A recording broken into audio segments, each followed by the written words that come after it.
A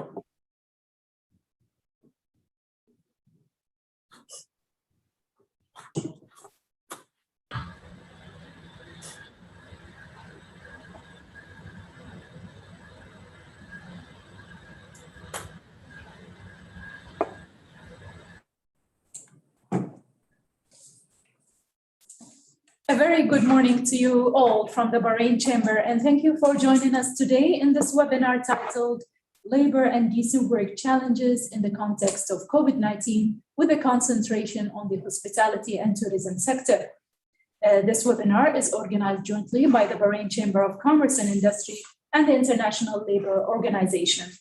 I am very honored to be with you today. My name is Aisha Ibrahim, and I'm a member of the media team of the Chamber. Key speakers of the webinar for today from the Bahrain Chamber, board members Sonia Janahi and Khalid Zayani, and head of the Hospitality and Tourism Committee of the Chamber, Jihad Amin. And from the International Labour Organization, we will have Senior Employers Specialist for Arab States, Paolo Salvai, and Program Manager, Sofia Kagan, and Julia Bato. This webinar will include two main panel discussions and a presentation at the end. Before we kickstart, I would like to bring to your attention that interpretation to Arabic is available for this webinar, and this webinar is also live broadcasted on the Bahrain Chamber's YouTube channel. I would like to thank you once again for joining us, and now I'll leave you with an opening remark with Ms. Sonia Janahi. Please, Ms. Sonia. Thank you so much, Aisha. Your Excellencies, distinguished guests, ladies and gentlemen, on behalf of the Board of Directors of the Bahrain Chamber of Commerce and the entire business community, it is a pleasure to welcome you today to this unique webinar titled Labor and Decent Work Challenges in the Context of COVID-19.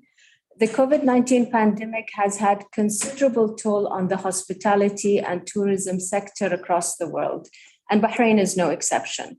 Out of all the economic sectors, the tourism and hospitality sector in Bahrain has been impacted the most by the pandemic.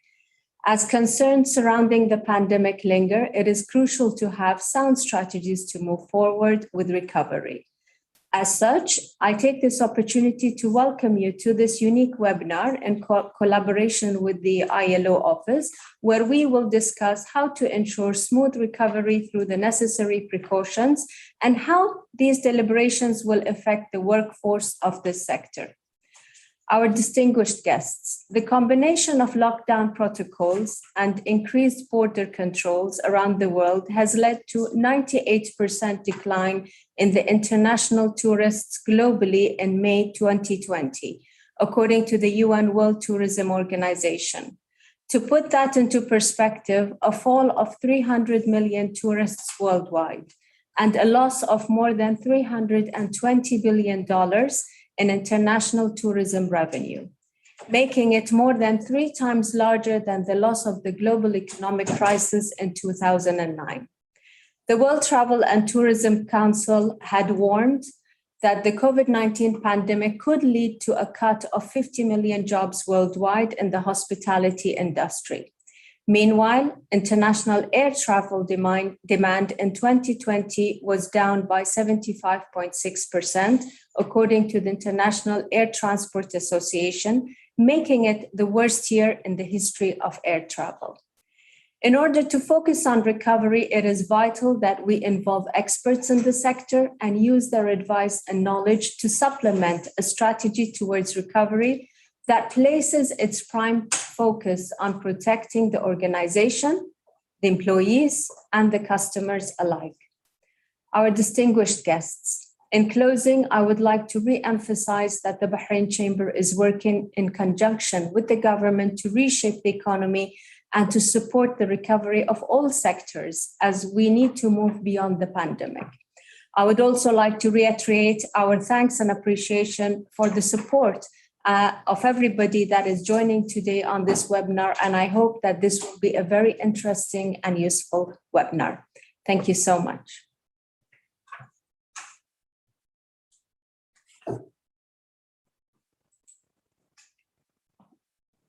Thank you so much, Ms. Sonia Janahi, on your remark. And now I will leave you with a word from Khalid Azayani.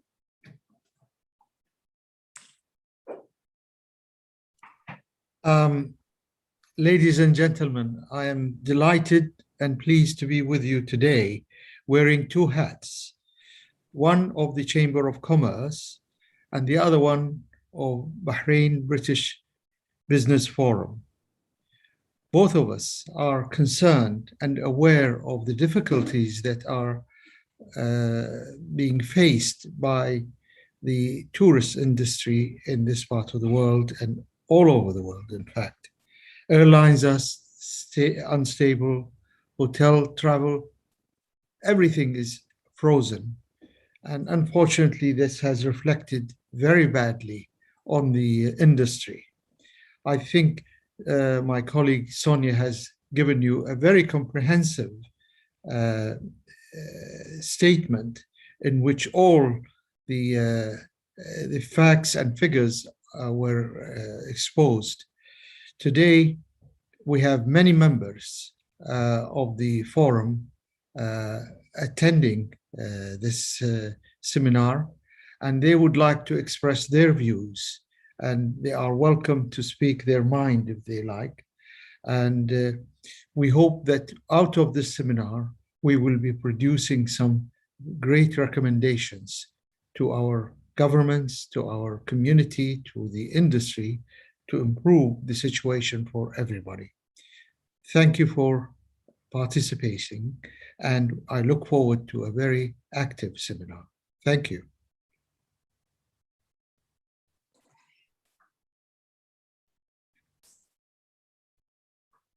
I thank you once again, Khalid Zayani, for your remark. And now with the remark from Sophia Kagan. Please join us, Ms. Sophia. Great, thank you very much. I hope you can all hear me. My name is Sophia Kagan. I'm a program manager with the International Labour Organization, our regional office for Arab states, which is based in Lebanon, but covers 12 countries and territories in the region. And my colleague, Paolo Salvai, the Senior Employment Specialist, later in today's webinar will talk to you a little bit about the International Labour Organization. But in essence, we cover a large range of issues in the world of work, ranging from employment creation to social protection, from fair recruitment to occupational health and safety. And allow me simply to say that as really the only United Nations organization that has at its heart not only governments, but also employer and worker representatives, we really see the opportunity for dialogue such as this as really core to our work. And we truly value the voice of the private sector that such discussions represent. Allow me to say a huge thank you to the BCCI, but also to the Bahrain British Business Forum, who are the co-organizers of this event. We are so grateful to have this strong collaboration, which really follows many years of fruitful collaboration, particularly with the BCCI. Already we have had the opportunity to participate in many dialogues, trainings, and other exchanges.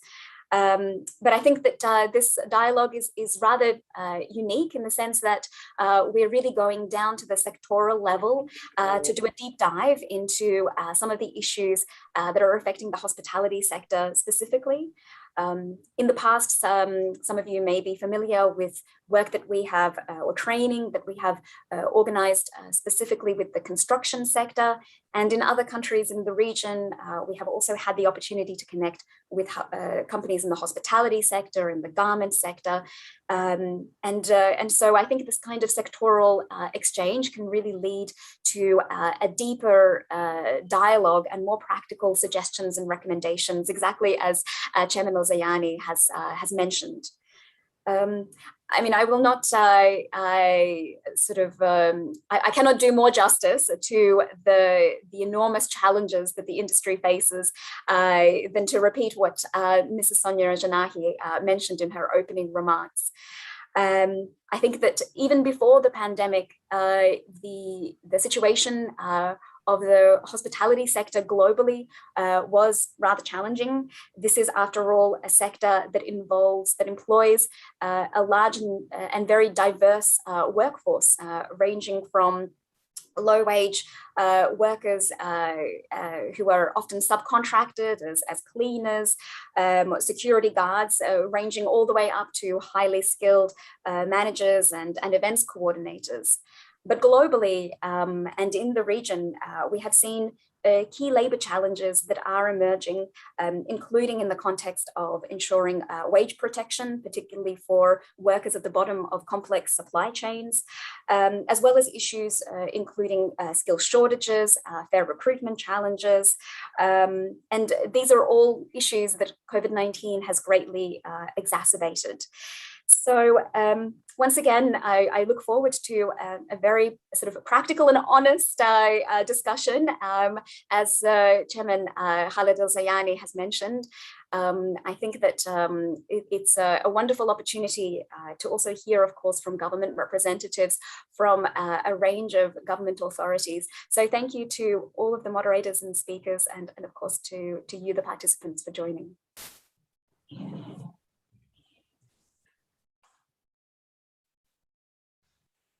Thank you, Sophia, and thanks to everyone who joined us today. Now, without further ado, we will be moving to our first panel discussion titled Key Labor Challenges Faced by the Hospitality Sector, particularly in the context of migrant workers. Our panelist for today will be Dr. Isa Faqih, CEO of Al Areen Investment Company, Mr. Ibrahim Al-Kohiji, he's a Vice Chairman of the Hospitality and Tourism Committee of the Bahrain Chamber. He's also a consultant business development in the Crown Plaza. And also Mr. Hamid Al-Halwachi. He's a member of the Hospitality and Tourism Committee of the Bahrain Chamber. He's also the owner and CEO of H&J, the Experts in Hospitality. And moderating this panel discussion will be Julia Bato, from the Institute of Human Rights and Businesses. Please welcome. Thank you very much, and good morning, everyone. Thank you for joining us today. Thank you to the excellent panelists that we have in this first panel, and especially thank you to the ILO, the Bahrain Chamber, and BBBF for the invitation to moderate and participate in this session. So my name is Julia Bato. I'm the head of labor rights at the Institute for Human Rights and Business. IHRB, as we're known, is the leading international think and do tank on business and human rights. We were established about 12 years ago and work on a range of business and human rights issues, with migrant workers being one of our flagship programs. Which focuses mainly on responsible recruitment of migrant workers globally. We have also recently started a program with a focus on the GCC countries. And the aim of this project is to look at potential areas where we can promote collective action, especially with the private sector, but also government and other stakeholders, to promote worker welfare across the region. So I'm based in London, but IHRB has a global presence. We have colleagues in Singapore, Mexico, Switzerland, Denmark, Myanmar, Colombia, and the US at the moment. We used to have a colleague based in the Gulf as well, but he has now moved back to the UK. So it's a great pleasure to be here. And we'll have about 40 minutes for this session. And we would like to allow enough time for discussions, and we would like it to be as interactive as possible. So please, if you have any questions, I encourage you to post them either in the chat box or to use the raise hand function. On Zoom, if you go to reactions, you can see there is a raise hand, but there are also other reactions. If you like a comment, if you would like to express your support, there are other reactions as well. And we will have time for questions. I will read them and address them to our panelists. So without further ado, I'll kick off by turning to you, Dr. Essa. And I would like to ask you what I think is the key question to help us frame the discussions today, which is, what are some of the particular challenges, especially with regards to labor, and expatriate workers faced by the sector.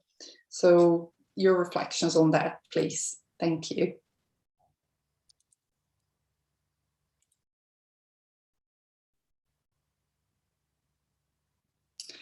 You're on mute.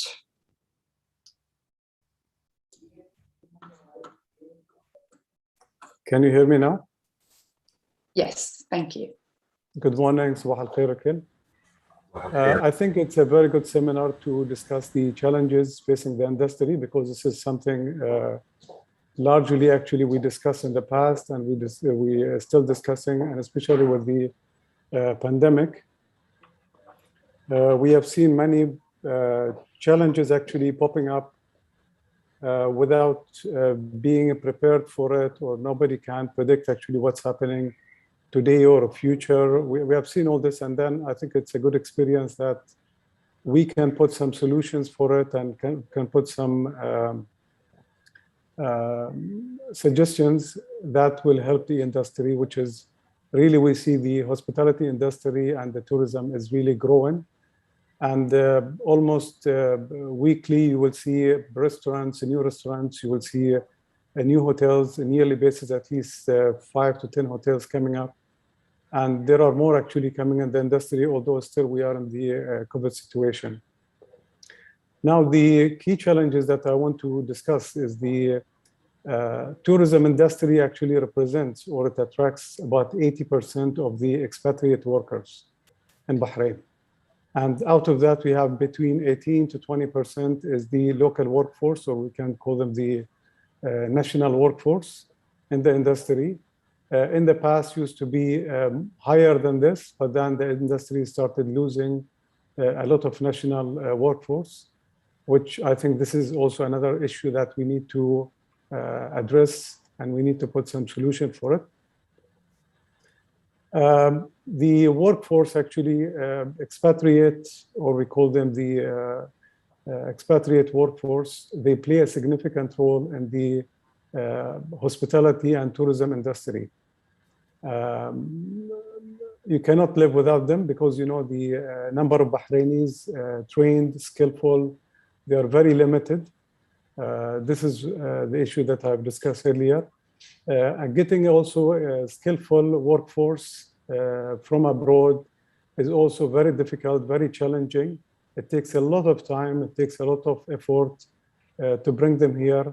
And also we have to put a lot of training and development for them to bring them up to the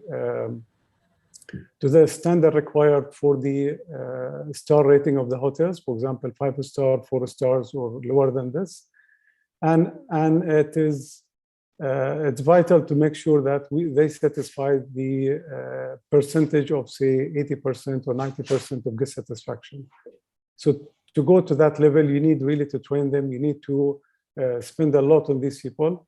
And unfortunately, the turnover in the industry also is very high. So you train people, you do all the funding to support this and everything, but still you will lose a big number. So the turnover also is another issue that is really challenging the market. One more thing, the market is very competitive. Again, it's not only in Bahrain, but also in the region or GCC.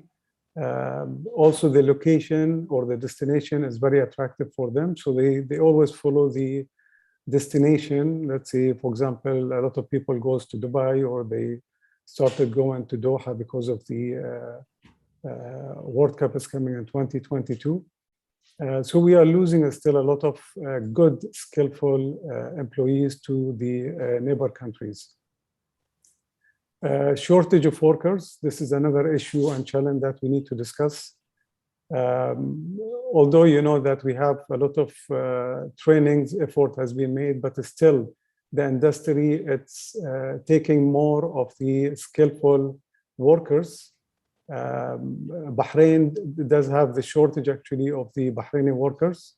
They need institute, they need support from government and the private sectors. However, the shortage is still, it is there because the number of restaurants and cafes and franchising and hotels coming up in the market, it's huge, it's very largely coming. pandemic has stopped a little bit all of this, but then again, it will be coming. We expected within 2022 and 2023, there will be another boom for the hospitality sector. Last one is the retaining the good workers, skillful workers. I think this is very important, and how to fit them in the culture when they come to Bahrain, for example, because they come from different cultures. Although they are really good to create multicultural within the industry, I think this is very important because you don't want one nationalities to be there, you want multi-nationalities. But still, you need to always adopt them. You need to make sure that we retain them and keep those workers. That's all I have from my side. Thank you very much. And I think in particular, the challenge of shortage of workers has been obviously exacerbated by the pandemic as well.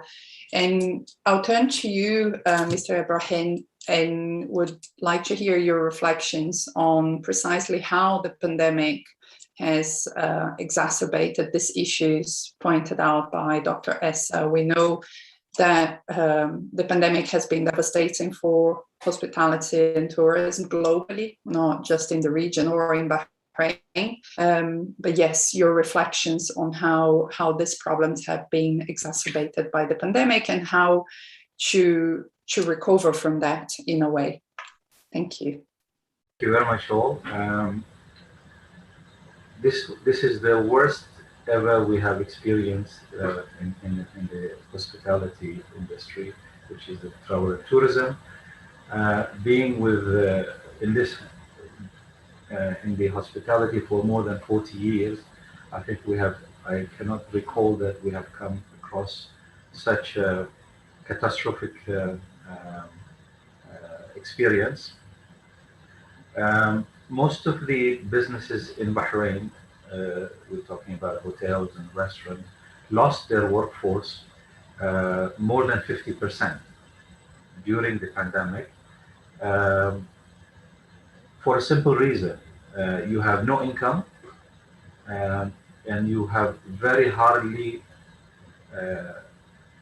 to cover your expenses, your running costs.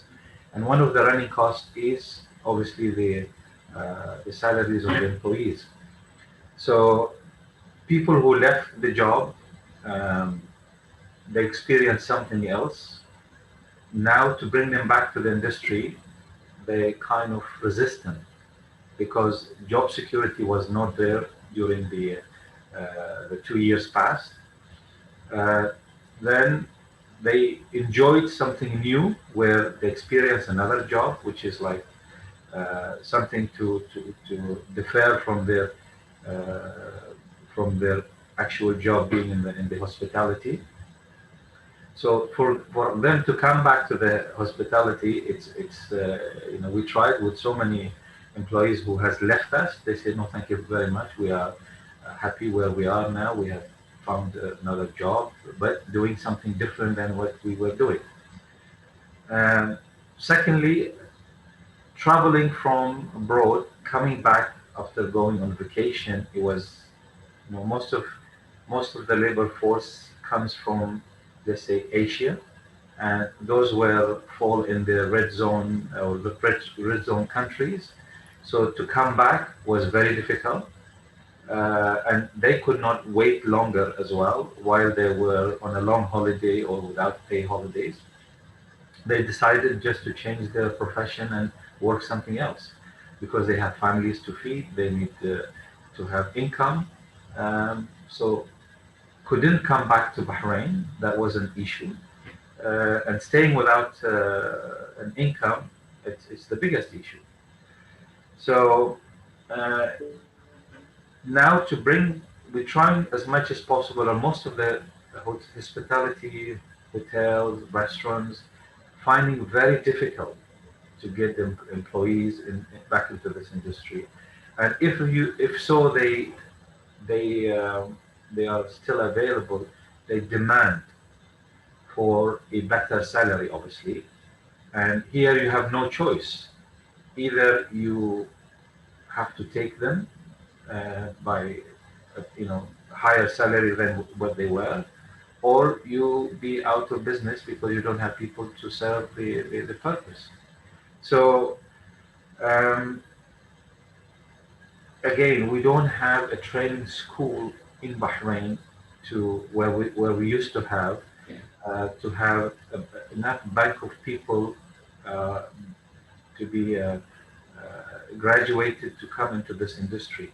So, as my colleague said, Isa, yes, we have short of the percentage of Bahrainization at local force has dropped for two reasons. One, we don't have a hospitality school to have enough workforce, and two, um, the business has grown, the industry, so the number of percentage, or the same Bahraini has thin out to other companies, to other hotels, therefore the percentage dropped to somewhere around 16%. So in the past, Bahrainization used to be in most of the hotels up to 35%. That's a huge drop. So it is a challenge. Um, Hopefully, out of this meeting, we can come up with solution to address to the stakeholders and the government. Thank you very much. And I think your reflections are very important to give the broad picture. And I think it also relates to the point that Dr. Essa made about the need to make the industry and destinations attractive also for these workforces. So I'm going to turn to you, Mr. Hamid, and ask for your reflections on, based on what has been said, is there a moment of opportunity now in this crisis, or how do we make this a moment of opportunity to ensure that workers are being recruited in a responsible manner and that practices are, improving and that the industry can be attractive, since it needs the workforce and it needs to retain this workforce as well? So your reflections on that. Thank you. First of all, good morning. Additional what my professional colleagues, Dr. Isa and Ibrahim Al-Kohiji, what they have given some of the informations. Let me to additional in what they had expressed, what the hotelier staff, if they are Bahraini or non-Bahraini, what they look for. First of all, they are looking for, there's three important issues for them to re-employ or to keep them in the same jobs. Number one is they are looking for a job security. That means they need to have a contract with 2 years or maybe 4 years or maybe less and more, but they would like to feel they are secure. Number two, it's a very common sense. They need to have a decent salary, depend on the salary scale on the 4-star or 5-star or on the other hospitality sector, and on time. That's very important. Number three, it's what the benefit those hospitality staff, especially in the hotel industry, they would like to get. The benefit, they would like to have accommodation, housing, indemnities, airline ticket, bonus. Some of the 5-star hotels, they have reserved some of the service charge for the staff. And that is all what we call them is the benefit. Let us also not to forget, most of the hotel, they have spent a lot of money on training them to become in a better standard and to keep the staff on the good level. However, there is a scenario. Let me to just emphasize in it. That's happened like 2 years ago when the pandemic started into, let's say, end of 2019 or beginning of 2020, there is a loss of the trust between the stakeholder or the hotel operators and the staff, because some of the stakeholders, they have asked the staff to leave, and we lost more than 80%, as per Mr. Ibrahim emphasized. And I think we lost more than that, because some of the hotels, especially in a 4-star and 5-star, the occupancy was like 5% up and down. The only hotels which they have better occupancy, which they have a contract with the military market segment. So what happened if you tell the staff, you just stay in your room, we cannot pay you salary, we cannot pay you your food, we cannot pay you anything, and we are not aware and we don't know when is the pandemic going to be over, when it's going to be finished. So the question mark is we have no guidelines, we have no deadlines for the COVID-19, and the staff cannot wait. So what happened? We have lost them. The industry has lost them, and they will not come back, because maybe they have gone to another sector. They could gone to shopping mall. They might gone to standalone restaurant. They might gone to maybe semi-government sector. Maybe they had worked in another sectors. So it's really it's difficult for them to come back, because the other sector, I am sure the salary scale is much better. So I think what we need to emphasize on to re-employ the staff which we lost them with a job security. One other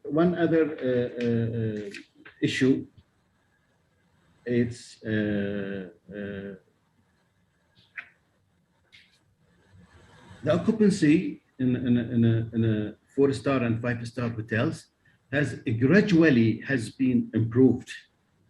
Gradually has been improved, especially when with the opening of the King Fahd Causeway. That we are a good destination for the Saudis family to, at least in the weekend in Bahrain. By opening the beautiful new airport, all right, we have seen the summer a little bit good movement.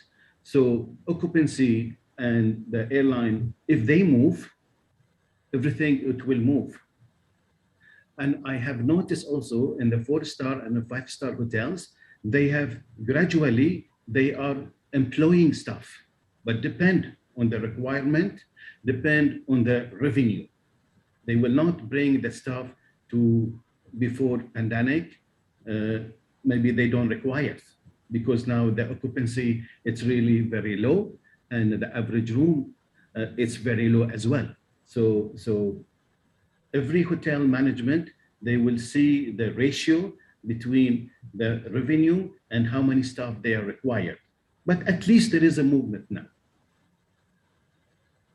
I hope I have covered your questions. Yes, thank you very much. And I would like to encourage the participants to post their questions in the chat as well, or to raise your hands, either physically or through the raise hand button. But I think my other question for the three of you is, I think this is a great opportunity that we're having this initial dialogue, bringing everyone together. The challenges are not unique to one hotel in isolation. I think it's the industry is facing these challenges together. So is there a benefit in having this kinds of dialogues regularly, and to together try to develop guidance and tools to help address these issues? So this is my question to the three of you. Can I start? Yes, sure. Definitely coordinating and dialogue for the hospitality sector will give a good result to improve the business in general in the sector. But the tourism authorities should help the hospitality sector in getting the business back to the kingdom. And I hope the international cruise come back to our ocean. And that is what we lost. And it's very important to come back to us. And only the tourism, they can contract those international cruises to come back, because when they are in Bahrain, it is for one day, but it's really wow. Hotel work, transportation work, mall it's work, standalone restaurant is work. It's a circle.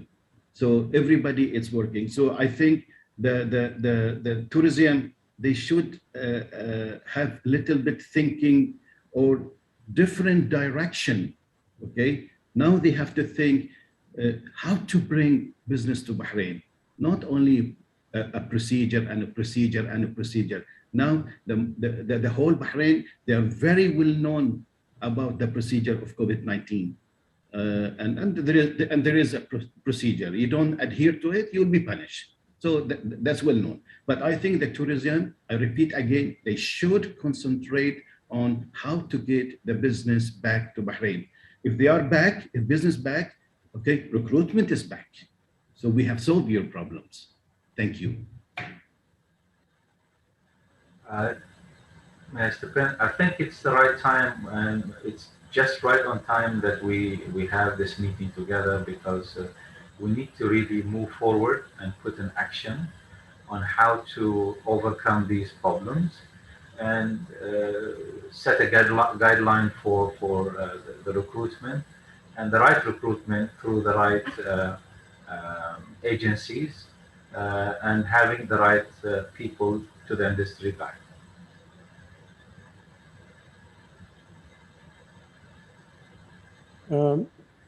I believe there should be a collaboration between the government and the private sector. It's not only, we will not put everything back to the tourism authorities or the private or government to do everything for us. I think as a private sector, we have to be involved. We have to be meeting the government bodies there and then coming up with a solution of what happened, what we've been through, and then what is the solution for the next. It should be hand in hand with all the hotels. Hotels, I think they have to come more together, more meetings, more collaborations, and putting all solutions for the industry, because this cannot be solved within 1 day or 2 days. It will take a long time, but the industry, it is a need for some solution to, because the industry is fastly growing, and then we need more workers in the industry there. Thank you very much. Sorry, yes, please. I just say we'll say Very good. And there were reactions also while you were speaking. There were some positive feedback. And I see there are 2 questions, so I'll turn to Ambassador Dr. Dafer Alunda. Your question, please.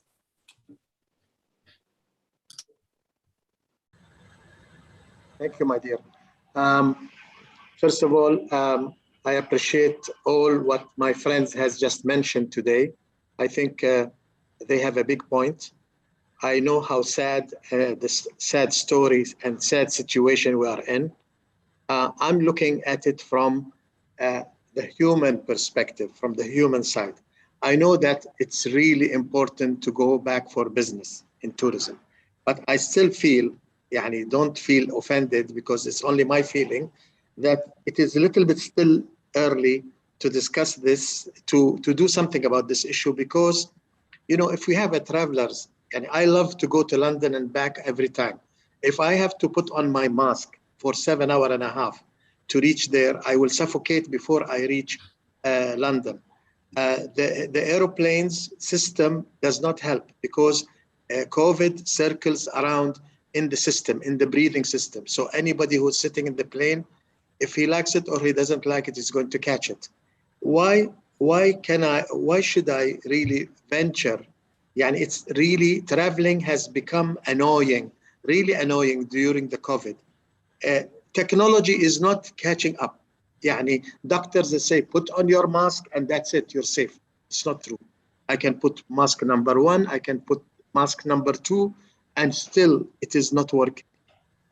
and I have my sanitizer in my hand all the time and panicking. It's so much panic that a traveler feels annoyed, feels unhappy to do it. Why are we opening doors for something like this? Because our people are important also, not only our business versus people. So I leave it to you guys. You're the expert in business. I'm only the expert in human development.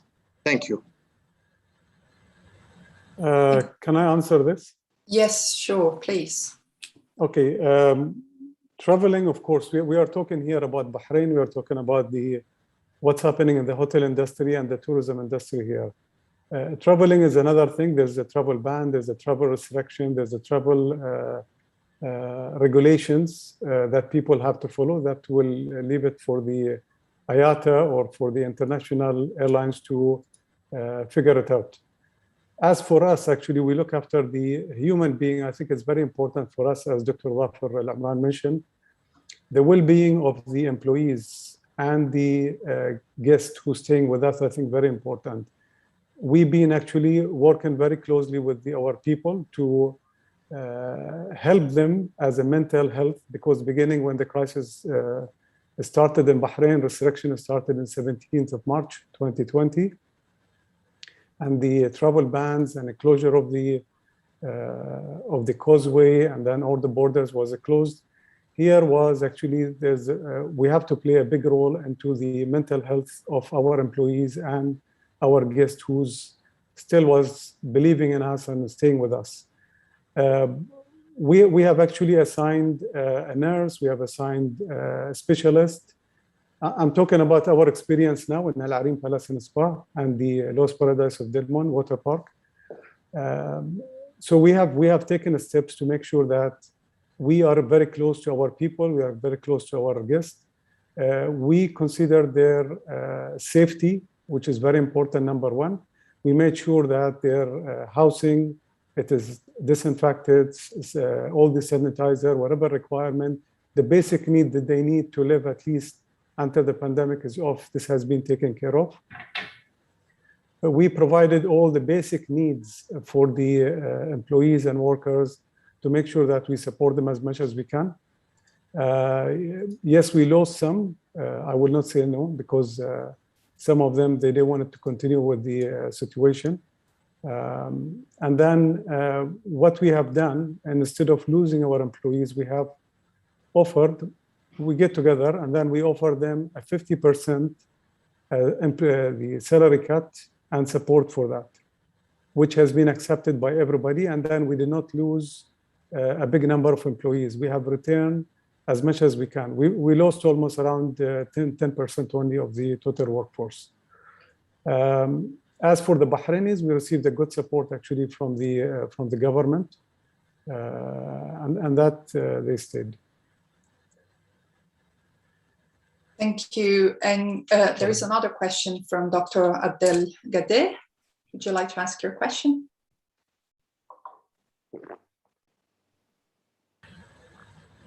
Yes, in fact, it is not a question, it is a comment. I think the tourism industry in Bahrain, particularly hotels, they have suffered a lot from this pandemic era. And we know tourism is very important for Bahrain, for the national economy.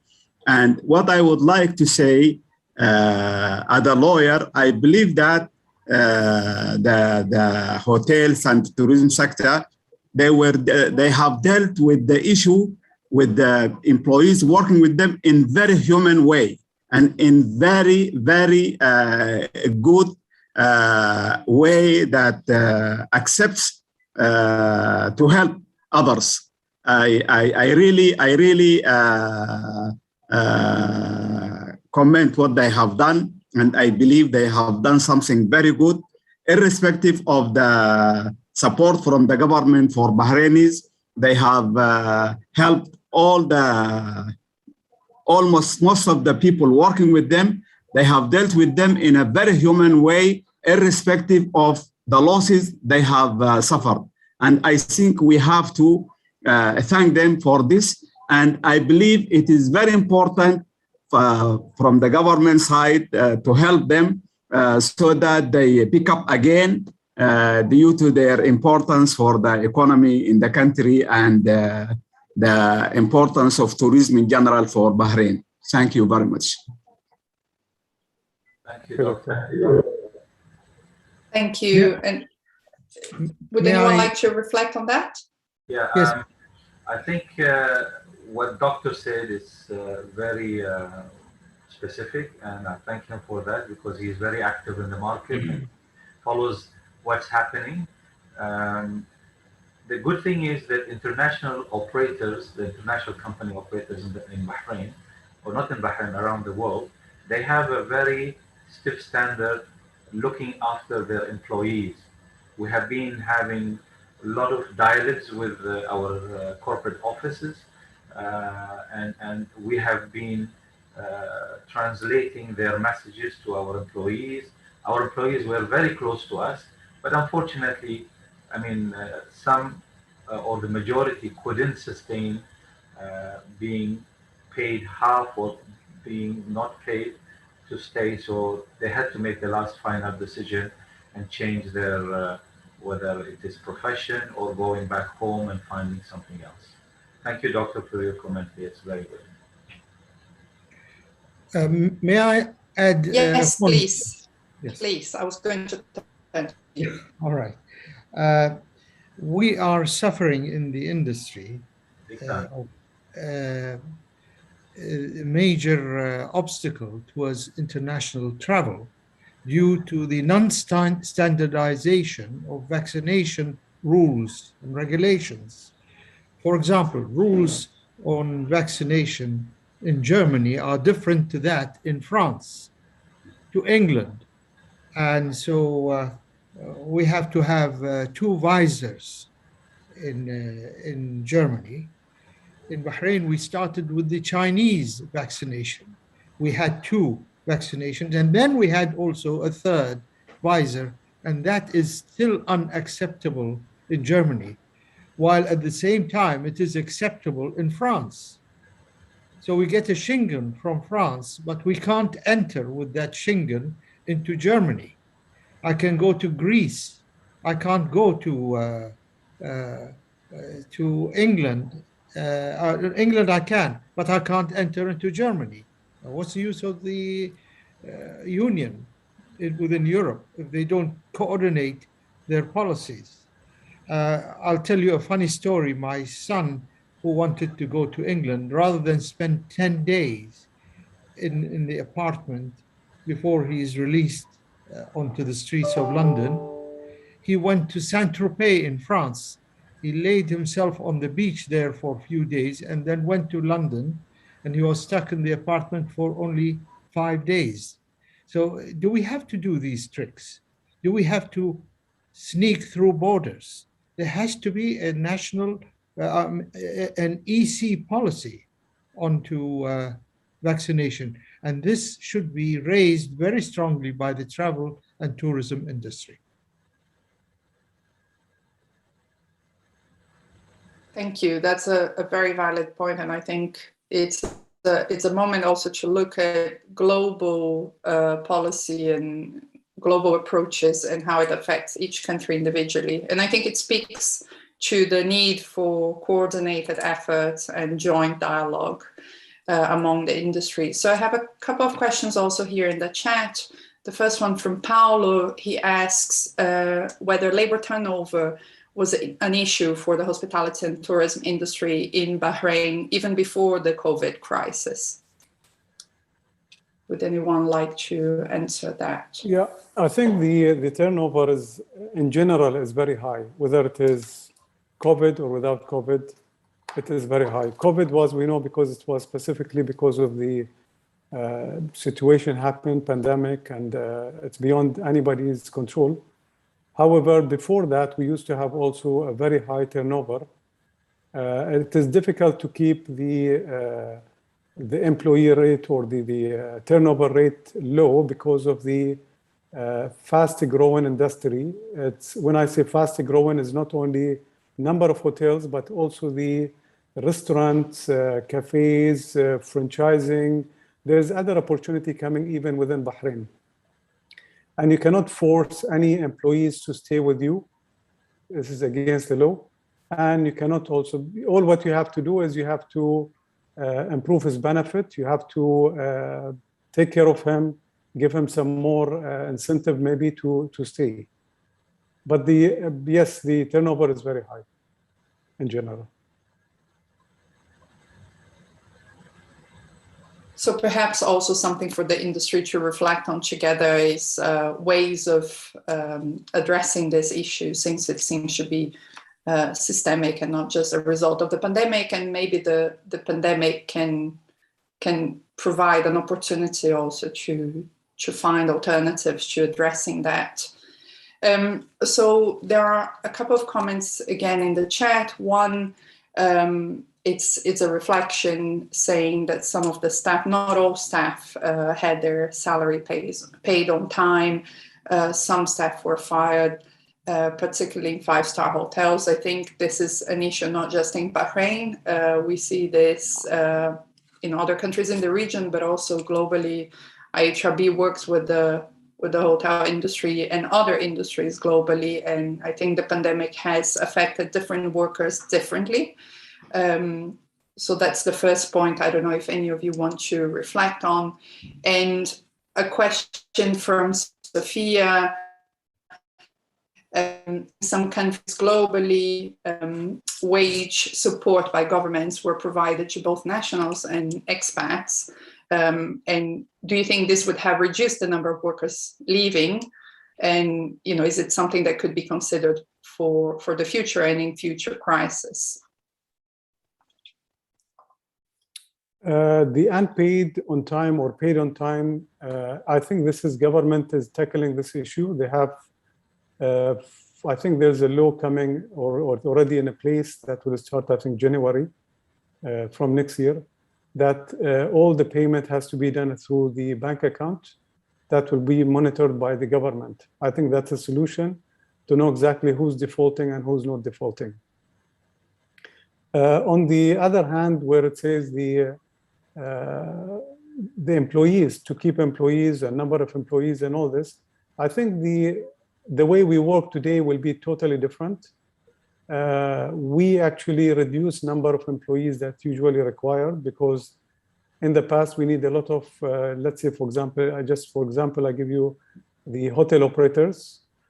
You need a lot of them to at least answer the guests, go back to the guest, and make sure that they satisfy the question of the guest.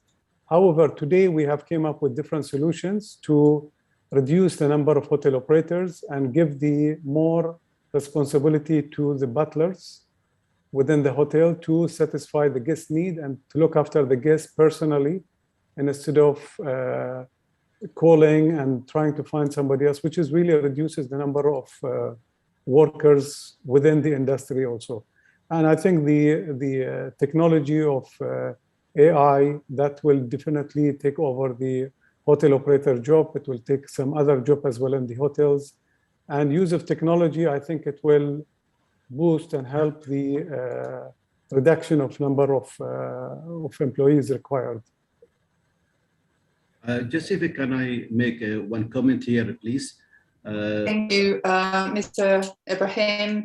Mr. Hamid, would you like to reflect? Yes, please. Just to make a comment here, I think talking to some of the 4-star and 5-star hotel general managers and owners, and I understood that the staff has not been terminated.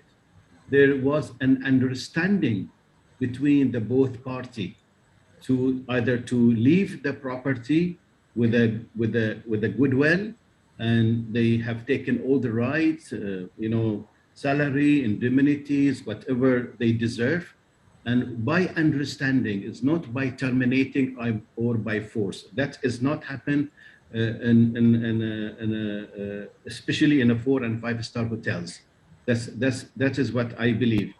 And those they have accept the 50% salary, they stayed. Those they have not accept, also there was an understanding.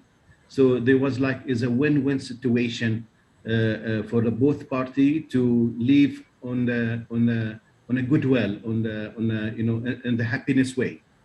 Have they gone to another job? Have they left the country? That I am not aware, but there was no any termination by forced or by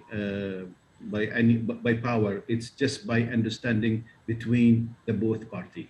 Thank you. I mean, the only termination came when the hotel owner decided to close his operation or his hotel. Yes, but still they have the stuff. They got the right. I mean, they got the right. But they have been paid. So it's not by force. It's by I think understanding between the stakeholders and the operator and the hotel management and the staff. So they they will always understanding. So we don't want the floor to understand that the hotel management, they forced them to go. No, but they called them at the end as termination, or the termination of the agreement. And in 2020, the figures I have, it's like the industry lost overall, I'm talking Bahrain, 136,994 employees. They lost their job in 2020. Again, because of the closure of the restaurants and outlets and hotels and other businesses that has been closed as well, including retail, including the other industries.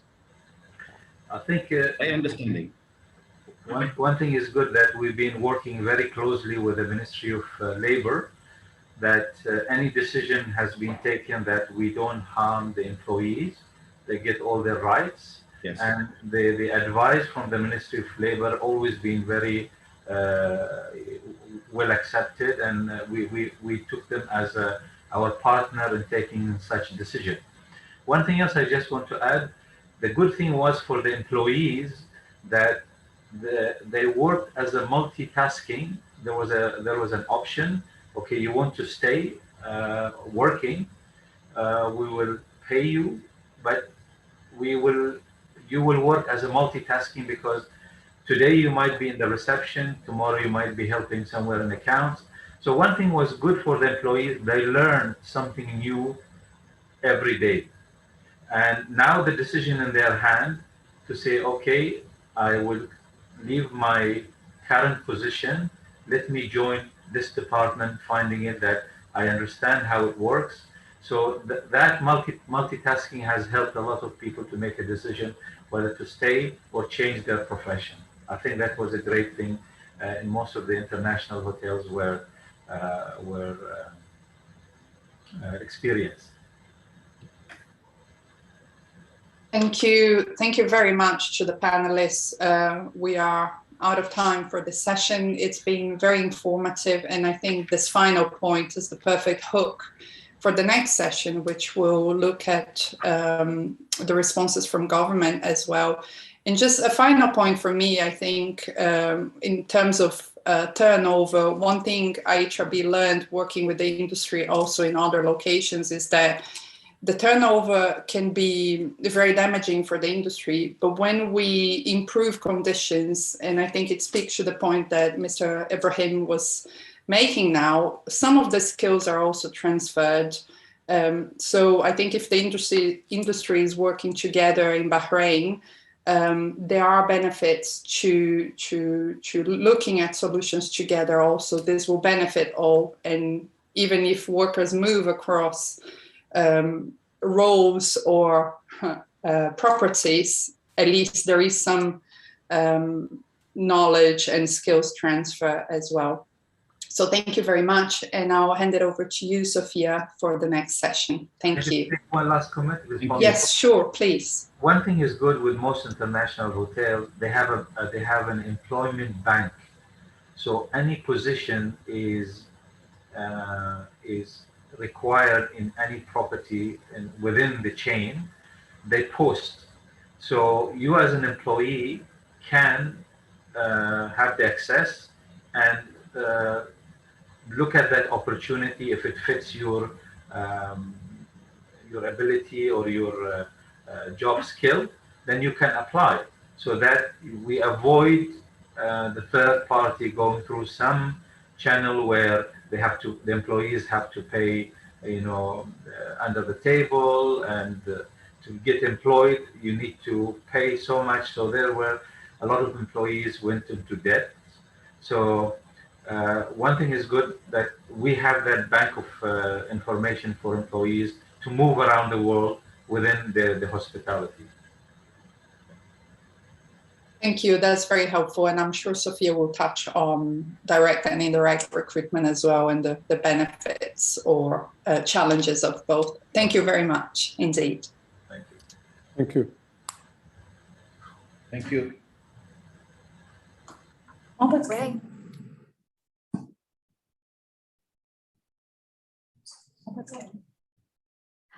Great. Thank you so much, Julia. And it's a pleasure to move to the next panel discussion, which is focusing on government responses in the context of employment in the hospitality sector. So unless BCCI colleagues would prefer to take the task, I'm happy to introduce the panelists. I don't hear a response, so perhaps there's no objection. So allow me to briefly introduce our esteemed speakers. So hopefully you are all on the line. We have Mrs. Aman Abdul Jalil Shabib, who is the Director of Business Owners Services Department with the Labour Market Regulatory Authority. We also have joining us Dr. Assam Alawi, the Director of Training and Human Resources Development from the Ministry of Labour and Social Development. We have Mr. Sanan Ali Al-Jaberi, the Director of Control and Licensing Department with the Bahrain Tourism and Exhibition Authority. And finally, we have Mr. Hamad Taher, the Manager of Individual Programs with Tamkeen. So thank you to all of you for joining. We have about just under 30 minutes for this panel discussion. And just simply in terms of framing the discussion, we know that the government of Bahrain has been very proactive in terms of its pandemic response. The vaccination rate and the accessibility of the vaccine has really been something that is a very impressive practice recognized globally. And as already mentioned by Mr. Isa, the rollout of the wage protection system is also something that will certainly address some of the issues that we have previously discussed during the previous panel. However, perhaps honing in specifically on the hospitality and tourism sector, we would very much like to hear from the panelists on what is the role that each of your agencies played in supporting companies in the sector, both during the pandemic, but perhaps also looking forward, what support do you foresee could be provided by your agencies in future? So of course, here we're talking specifically about labor issues, and as you will have heard from the industry, some of the issues that have been raised are around the issues of retention of staff, the skilling or reskilling as people move between jobs, recruitment, including some of the challenges of fair recruitment, but also the access to workers from different countries. Without further ado, perhaps I will start with our first panelist, Mrs. Amam Shabeb from the Labour Market Regulatory Authority. I hope you're on the line. So perhaps if you wouldn't mind telling us a little bit about the LMRA's response. Good morning from the Labour Market Regulatory Authority.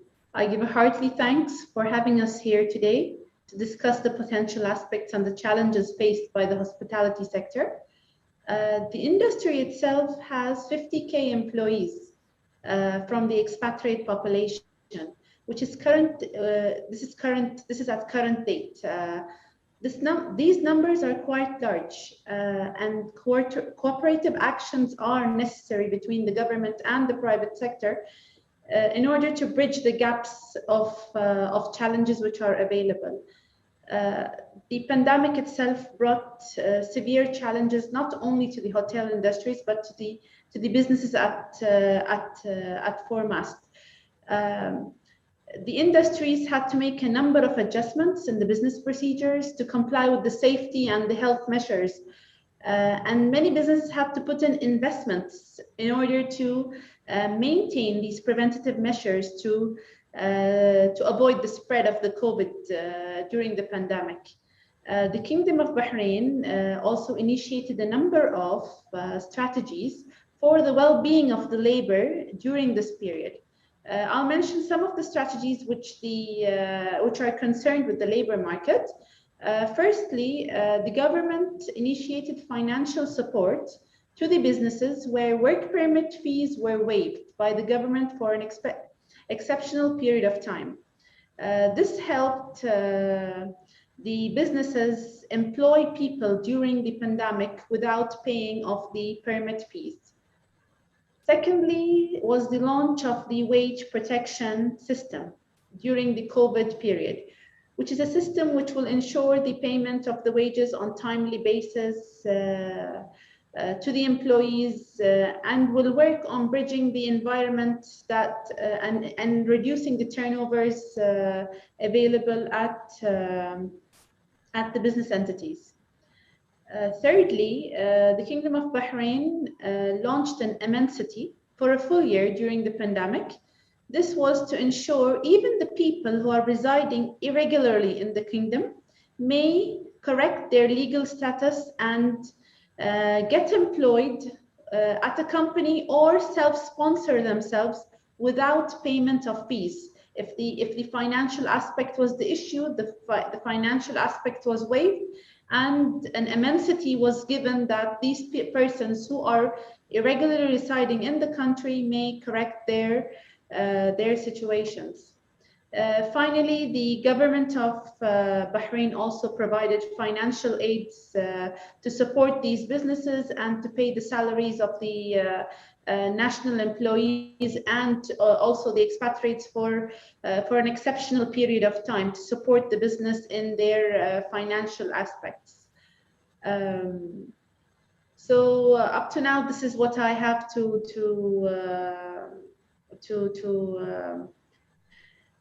hand in regards to the things which are done by the Labour Market Regulatory Authority. Thank you. Thank you so much, Mrs. Shabib. And I took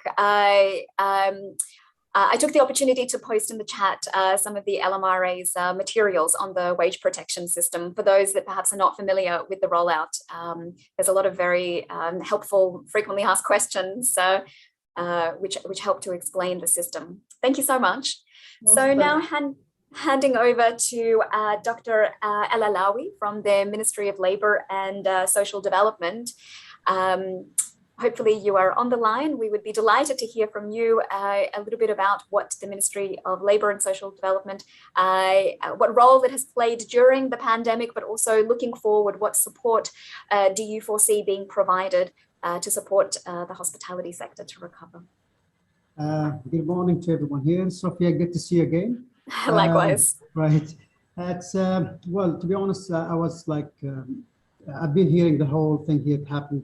I mean, the first panel where they spoke about their challenges and then they said it loudly, and I was like really shocked, because the thing is that I know that they've been facing many challenges over the last, say, decade or maybe more. But now it seems that it's like getting more complicated after or during the COVID-19, the pandemic. Well, we really played a major role here at the Ministry of Labour and Social Development in terms of going for finding some solutions.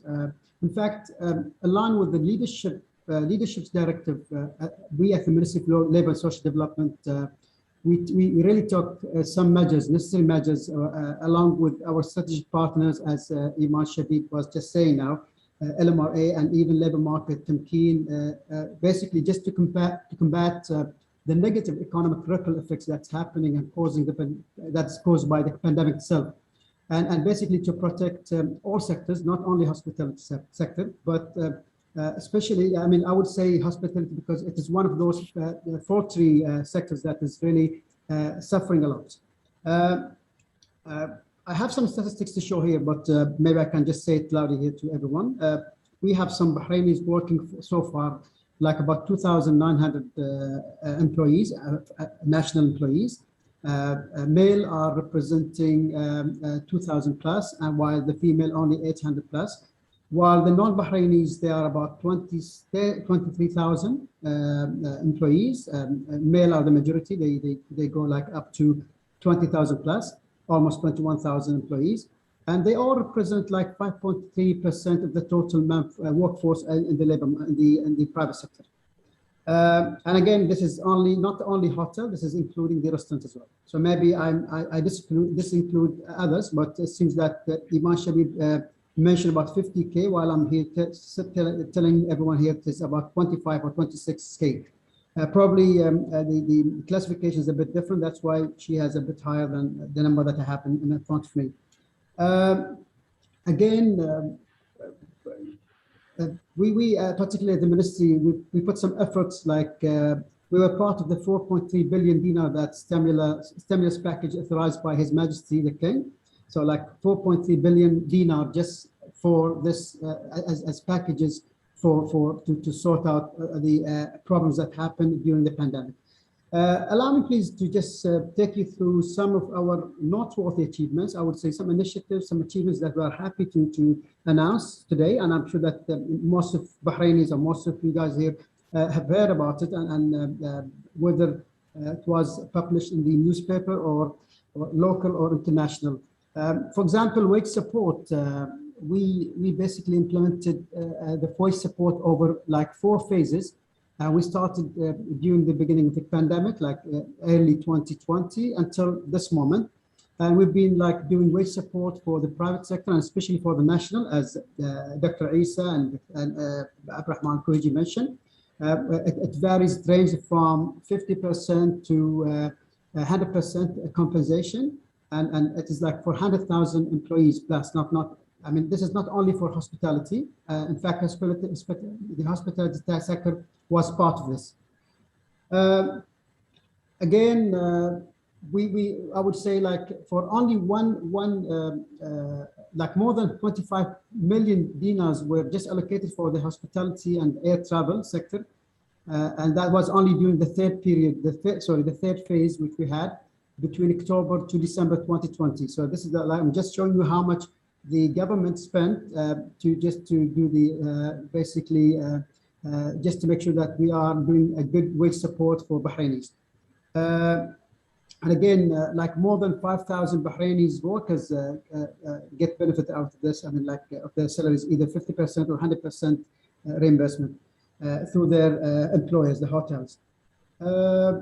Again, we have another achievement, which is the intervention task force that we formed here at the ministry, that we take a quick remedial measure toward reducing layoffs, protecting workers, as Abdurrahman Kouhiji just mentioned earlier, that we really work closely with some hotels. Reducing layoffs, protecting workers' rights, and basically settling labor complaints, redeployment of the laid off employees, and so on. So we've been really working hard on this part, and just ensure that we don't want to have more high turnover. And I'm sure that high turnover is always there, whether with the pandemic or before the pandemic. But this is what we try to do our best level, just to make sure that this coordinated efforts and awareness campaigns that the task force that made to support even of other governments organization.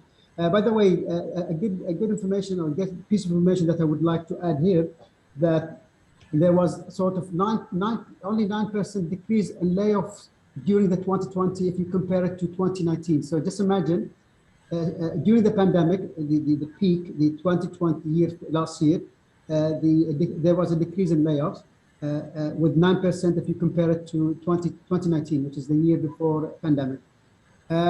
Again, 2021, recently, like in January, or February, His Royal Highness, the Crown Prince, the Prime Minister directed the ministry to initiate the National Employment Program, the version 2 of this program. And we tried to provide job seekers with 25,000 jobs and try to give them with 10,000 training opportunities. And this is like for a period of like 3 years. And the program boasts a total of budget of 120 million dinars. I will not talk much about this because Hamad from Tamkeen would be covering all that and would say more about it, I guess. The program has promoted hiring Bahrainis as replacements in faltering sectors. For example, as gentlemen from like Isa, Hamid, and our friend Abdurrahman mentioned that Ibrahim. They were happy. Sorry, Ibrahim. I'm so sorry, Ibrahim Abdullah. Ibrahim, yes. Well, it seems that it's one of those faltering sector. Hospitality is one of them, and we know that you were not able to retrieve your expat workforce to come back to Bahrain because of the restrictions that you had and the flying bans and all that. So we said, okay, here we go. Now we have Bahrainis, you can recruit, you can develop and train, and we are hand in hand, can work together. And this is it, to be honest, and I'm trying to just show that even if you take it further step, like through this national employment program, we at the ministry, we are trying to work very much closely with the employers. Ibrahim is a very close friend of us, and he's always like, he's only one call away from us. And we try to motivate those employers, especially the hotel owners and the hotel managers, that to advertise decent and quality jobs for Bahrainis. And we can always, we try to attract Bahrainis to work in this industry. I know it's very tough. It's not that easy. I know I totally understand of what we said earlier in the first panel, first session. But this is what we're trying to do here in the ministry and try to help as much as we can.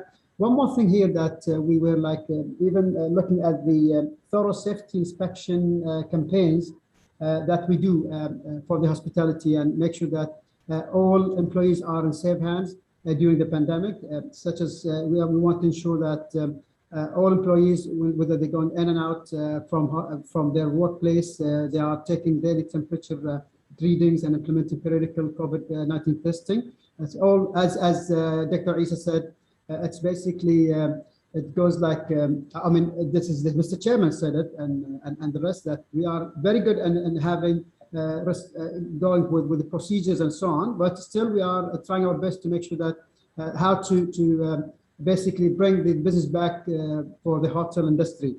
Last part of my this kind of speech here, I mean, I'm trying to just say that even we did our best to examine the accommodation premises of expats workers, that make sure that other sectors as well, to guarantee their suitability of living and as per specific standards, as I mentioned, procedures and standards that we have, and that we set up ourselves at the ministry and other government authorities.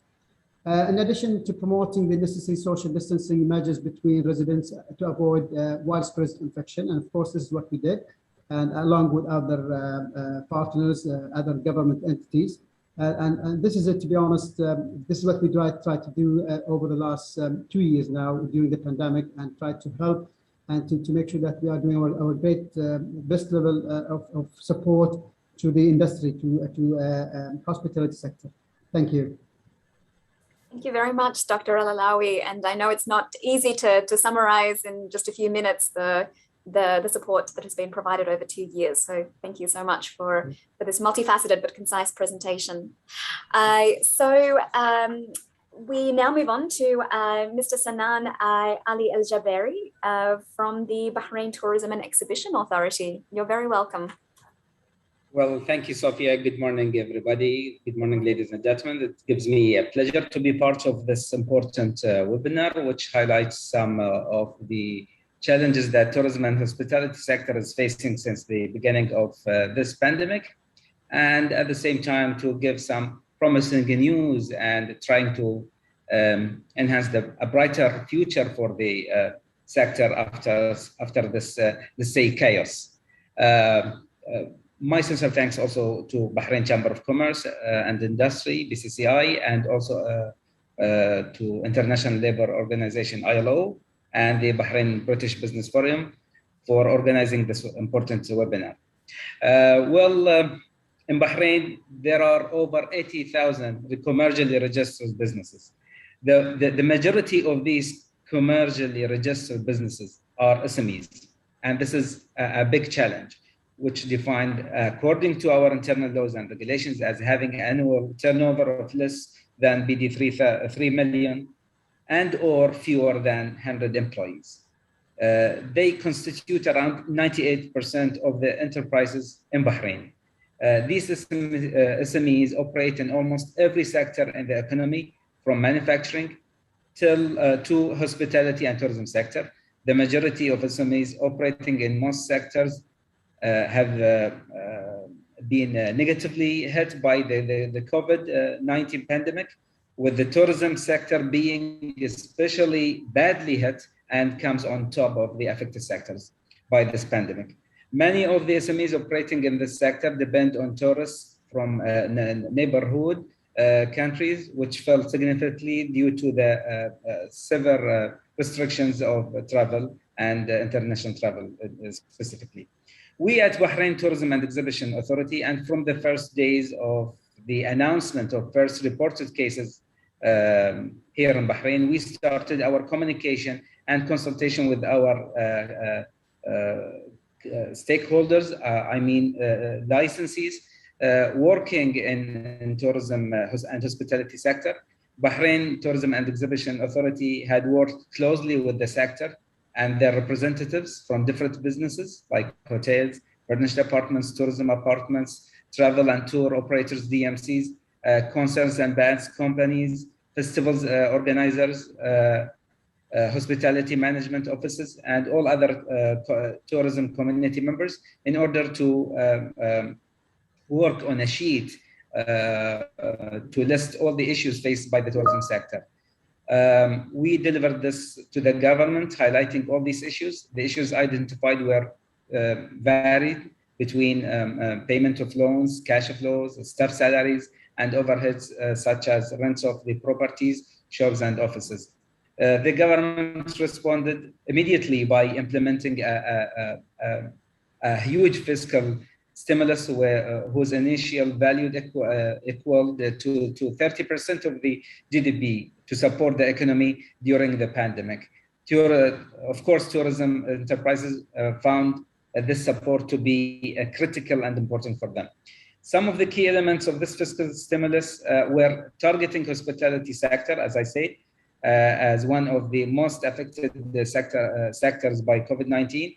It includes the exemption of tourism establishments from tourism levies since April 2020, exemption from municipal fees, exemptions from electricity fees for certain periods, the payment of salaries for most affected sectors, including tourism and hospitality sector, the redirection of debits issued by Tamkeen to all businesses, including tourism and hospitality establishments.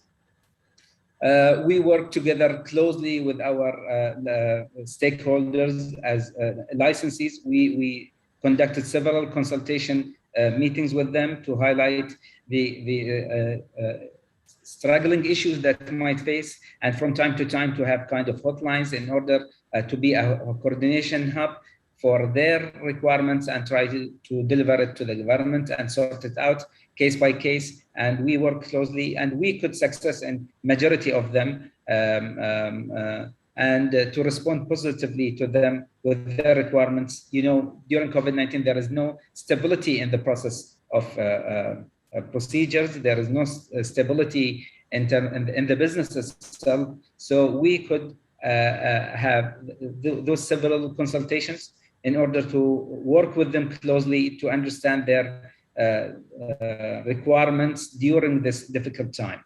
And to deal with Mr. Hamid, just to comment on his comment in the previous panel, instead of dealing with the law itself, we try to deal with the spirit of the law, with certain exemptions to understand their requirements, because it's a global case and we have to work jointly and closely together in order to overdo this case.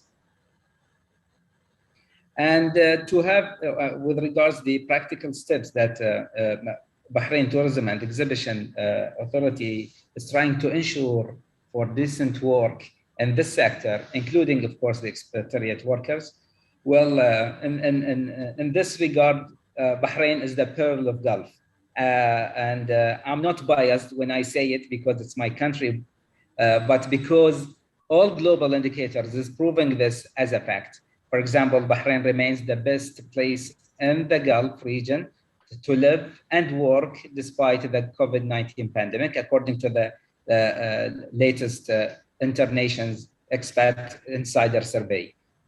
Tourism in Bahrain is back on the rise after the decrease of global tourism industry. So in 2020, experts predict tourism in GCC will be back to pre-COVID levels before the end of 2021, even predicting all tourism will contribute in the GCC will be back to pre-COVID-19, predicting that tourism will contribute in the whole region for more than $133 billion to the Middle East area GDPs by the end of 2028.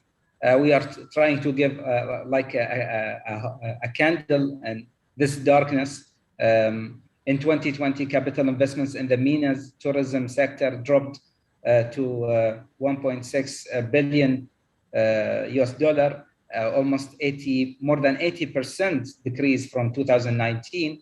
But the region is also witnessing a reduction in the number of tourism jobs created, which fell from 1,700 jobs in 2019 to 800 jobs in 2020. However, even amid the ongoing pandemic, the Kingdom of Bahrain was graded first in the number of jobs created in the MENA's tourism sector in 2020 and 2021. Bahrain is also ranked the second for the number of the FDI tourism projects, according to the recent announced FDI report. The government is always keen through its governmental bodies, including my colleagues in different governmental entities, including also Bahrain Exhibition and Tourism Authority, to ensure decent work in tourism sector by enhancing the scope of ongoing and existing tourism projects to create jobs opportunities currently and for the coming future through the coming projects in the private sector and the government sector as well. Such significant projects include waterfront beaches and businesses, new hotels coming in the pipeline, building one of the biggest exhibition centers in the Middle East, and other tourism projects. We at Bahrain Tourism and Exhibition Authority work also to qualify workers in this sector through different tools, including proper training courses at some recognized hospitality colleges like Batel at competitive and affordable prices, and lots of them are supported and subsidized by Tamkeen. Also through qualifying tour guides, including expatriates, to be sufficient part of the tourism chain that includes airplane agencies, DMCs, short stay accommodation properties like hotels and furnished apartments. There are some also promises. Thank you so much, Mr. Al-Jabri. My apologies, we are running a little bit short on time. Sure, I totally understand. So. Thank you so much.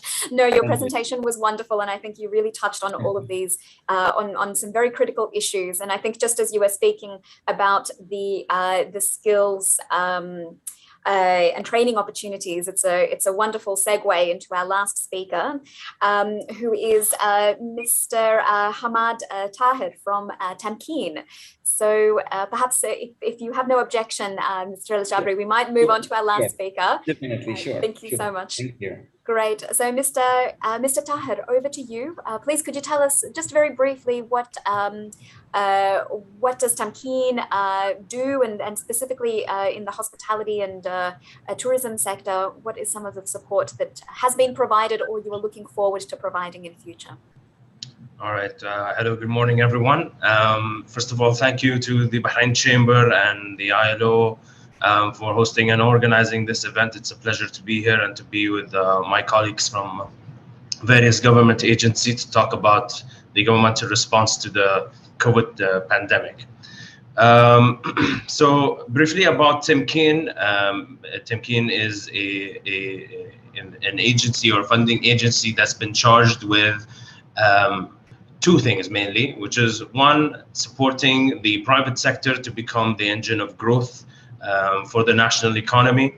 And the other thing is to make Bahrainis, or to support Bahrainis in becoming the employees of choice in the market. So, like, if I would sum it up, this is our mandate, and we achieve that mandate by providing financial supports or towards programs or projects towards achieving these two key objectives.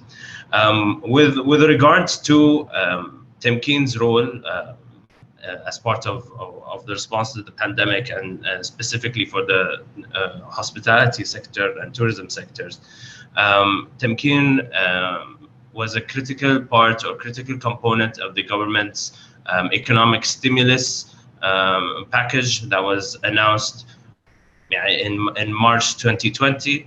Temkeen was given a mandate by the government to redirect all of its funding support towards supporting the business continuity of businesses that are affected by the pandemic, especially small and medium-sized enterprises at that stage. So out of that mandate was born the Business Continuity Support Program. The program was launched, I believe it was right after the initial announcement from the government by a week or so, and so far has been going on for over 5 phases. Through this program, Temkeen has injected funds for around 62 million dinars for around 18,000 enterprises to help them cover their operational costs in order to cope with the effects of the pandemic and effects of the government and the regulatory requirements, whether it be partial or complete closure for certain sectors. With regards to the hospitality and tourism sector, of course, I don't need to beat a dead horse. We know this sector was significantly affected throughout the pandemic, and still today is facing many challenges.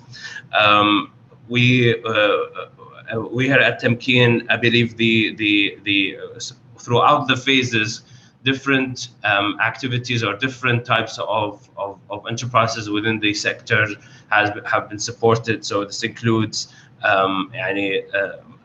major hospitality and tourism attractions, as well as even enterprises in events management and travel agencies, and even the F&B sector as well, that supports the travel and tourism sector. So for overall, throughout the 5 phases of the business continuity program, Temkeen has injected around 15 million dinars into supporting these sectors. Maybe one of the points that my colleague Dr. Assam mentioned, that was launched recently, or not so recently anymore, the year is almost over, but the beginning of the year was the second version of the National Employment Program, whereby we worked very closely with the Ministry of Labor and other stakeholders in order to support or to provide support to the private sector to hire Bahrainis. We're talking about a total budget of around 120 million over 3 years. Specifically for wage subsidy support, we are supporting the salaries of Bahrainis, be it job seekers with the Ministry of Labor or fresh graduates from the past year for 3 years at 70%, 50%, and 30% respectively of their wages. And that is one of the programs that's been launched in, I believe it was in February of this year. And it's one of the programs that are available for companies or for enterprises within the hospitality and tourism sector. And we've seen some uptake over there as well. I think I'll stop at this point, knowing that we don't have a lot of time, but I'll be happy to answer or respond to any questions or comments as well. Thank you. Thank you very much, Mr. Tahir, for that excellent presentation. It pains me to bring this panel discussion to a close, but unfortunately we are running a little bit over time. There are two questions in the chat box, which I will read out, but I will encourage the government representatives to post their responses in the chat box, if that's okay, so that we can move on to the next presentation. So we have a question from Petra from Royal Sarai Resort by Accor. Thanks for your question, Petra. She is asking about restrictions on recruitment from red list countries, and so asking for an update on what are those restrictions. So I'm not sure if perhaps someone from the LMRA, Mrs. Shabib, I see you. Yep. Would you like to quickly answer that? Yes. There were restrictions for employment from the red zone, red list countries for a period of time, but these restrictions have been waived, and now the applications from some of the countries mentioned is possible, and they may normally apply their applications through our expatriate management system. There is a 21-day wait in order to process these applications, as applications are advertised in the local newspapers. Why is this done? This is done so there may be an option of employing a person internally from within the kingdom before employing somebody from the outside. Maybe a person is an expatriate, does not have a job, a Bahraini national that has lost his job. So the knowledge of the availability of this job is posted over the local newspapers, so the applications may be tailored by the business entities. That's great. Thank you so much. And our next question is from Raji from GDN. We heard the private sector's representatives talking about steps to help expatriates return to jobs, noting that there is a limitation on nationals with the right skills applying. But also from government representatives, there is a mention of opportunities for Bahrainis to be employed in the sector. What could be or should be Bahrain's priorities on these choices, and what will be feasible in addressing the immediate needs of the industry? So I wonder if maybe anyone from the government panel might wish to offer just a very concise response or a reaction to this question. Sophia, just repeat the first part of the question, because I couldn't hear it again, please. Oh, yes, of course, yes. So the question was that the private sector has mentioned that there is a lack of sort of Bahrainis with the appropriate skill set in the hospitality sector. But also there is so a reliance on expatriate workers. But from the government, there is an emphasis on Bahrainization. So what should be the sort of priorities, particularly in the short term, in repairing the industry? And Raji, I hope I've correctly summarized or paraphrased your question. If I may just say few things here about the Bahrainization. In fact, we do encourage employers, especially the hotel industry, to bring Bahrainis on board, just to make sure that they are the best choice, because we basically support the employers through the wage support, through training and development of those Bahrainis. And as a matter of fact, I was wondering, just maybe I can just say a few things about Skills Bahrain. This is an entity, new entity, but now it's an arm at Tamkeen, the Labor Fund Tamkeen, where we are trying our best to make sure that it is employer-driven strategies for making sure that what are the requirements, the skills required for such industry. I mean, we're going to have it like not only for hotel, we have it for different disciplines and different sectors. Now we give a priority for ICT, as well as the banking and insurance, while in the pipeline definitely is going to be the hotel industry, where we want to make sure that all Bahrainis will be developed through a proper strategy which is driven by the employers themselves. So that's going to be like basically it's like quite similar to what we used to do years back with the specific councils, training specific councils, and Ibrahim Koigi was totally involved, engaged with this exercise years back. But now we're going to come back again to the industry and make sure that all what is required by the industry, and to ensure that Bahrainis are there with their appropriate skills and knowledge required for this industry. That might take a bit of time, but for the time being, we encourage employers to take Bahrainis, and we can support them with the training, the immediate requirement of training, as well as the salary or wage support. While I cannot talk much about the expats, I know they're facing some difficulties of losing them, and they're going as Dr. Isa was saying, that some of them are leaving Bahrain to next door neighbor countries. That cannot be stopped, to be honest, and it will stay. But what we could do, instead, we can develop and train Bahrainis. And I know train and develop Bahrainis, there are many challenges. There's no time to talk about those challenges now, but maybe another session. Just we can always raise up all those points at the later stage. Thank you. That's wonderful. Thank you so much, Dr. Al-Alawi. And I think that what you have mentioned about the importance of consulting with the private sector is really something that is a wonderful initiative. So with that, I will pass on to Mr. Power Salvai, my colleague and the ILO Senior Employers Specialist for the Arab States, to talk about what's next, opportunities for further support and collaboration with the ILO.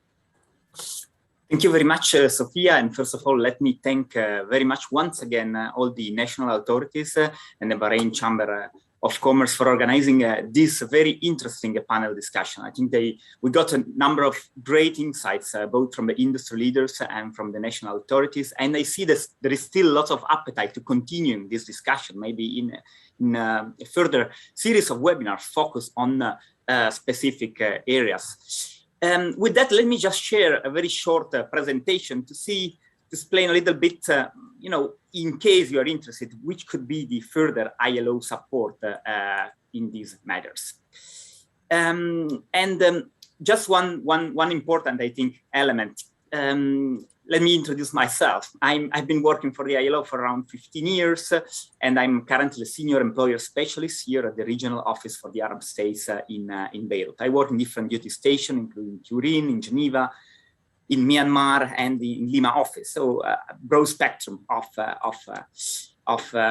duty stations. But before getting back on my specific role within the organization, how we can eventually support further the Bahraini business communities, I think it's important to give you a brief snapshot on what the International Labour Organization is and what the International Labour Organization does.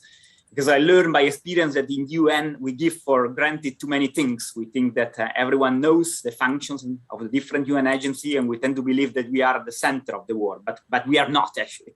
We should be much more humbler, and you are the actors really driving the force of the growth and employment creation in the countries. So just one slide on what the ILO is and what the ILO does. So the International Labour Organization is the United Nations agency for the world of works, and it's somehow very well known for this setting international labour standards, the famous ILO convention and recommendation that I think many of you know. And one of our key roles is to promote rights at work.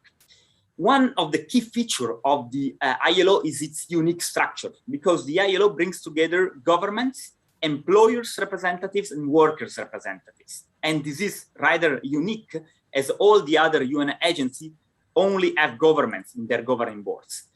In our case, governments, employers, and workers' representatives really sit in the government board of the ILO and participate annually to the International Labour Conference and shape the direction of our organizations. We have currently 187 member states, and the Kingdom of Bahrain has been a member of the ILO since 1977. So long history and long collaboration with the Kingdom of Bahrain. Our headquarters is in Switzerland, but we have actually more than 40 country offices all around the world. So which are the main objectives of the ILO? Number one, and you can see in this slide, is to create jobs. So basically promoting economies that generate opportunities for investments, skills developments, and job creations. And for example, we support countries in developing national employment policies. And this might be linked actually to one point for further discussion, this development of a sectoral strategy for the industry, for the hospitality and tourism industry in Bahrain, with a specific chapter on employment that I see is one of the hurdles that you are currently facing. Then a second important function is to promote social dialogue. And one of our core, let's say, mandate is really to promote strong and independent workers and employers and chambers organization, because we believe that they are really at the center of cohesive societies. And again, this is really my role in the ILO, is to liaise with the employers' representatives, so the most representative bodies, that in this case in Bahrain is definitely the Bahrain Chamber of Commerce and Industry, and provide, if needed, technical assistance and make sure that employers' views are fully integrated into the ILO program and policies. Third big chapter that the ILO covers is to extend social protection, so ensure that women and men enjoy working conditions that are safe and provide technical advice in development of sound and sustainable contributory and non-contributory social protection system. And Bahrain is definitely very much advanced in the region in this area.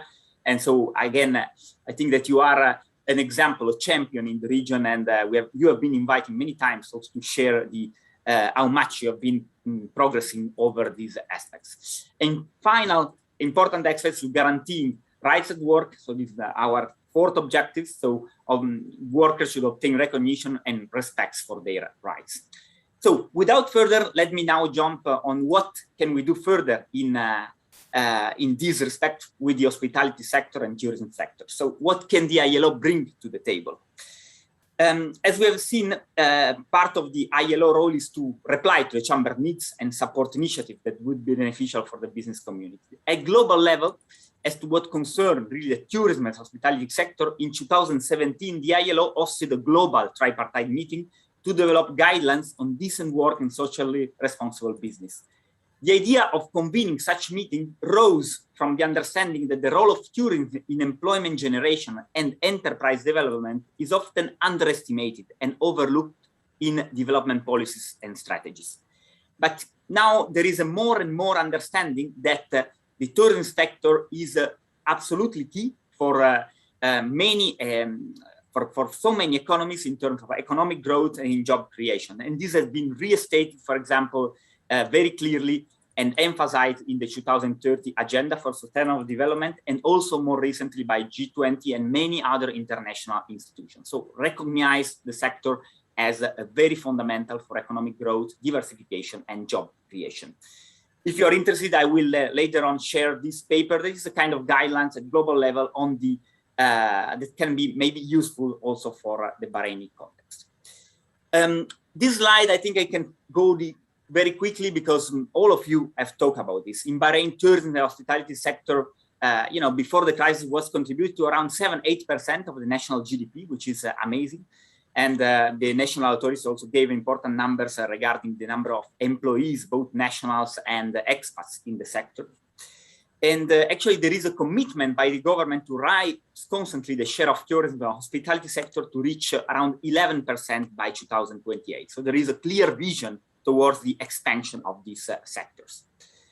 But obviously, and you can see in this slide, and these figures are taken from a recent survey that was conducted by BCCI, that the tourism and hospitality sector has been one of the mostly affected sector in the economy. So around 9% of the business have gone out of business, more than 33% of the companies had to lay off more than 20% of their employees as a result of the COVID-19 pandemic.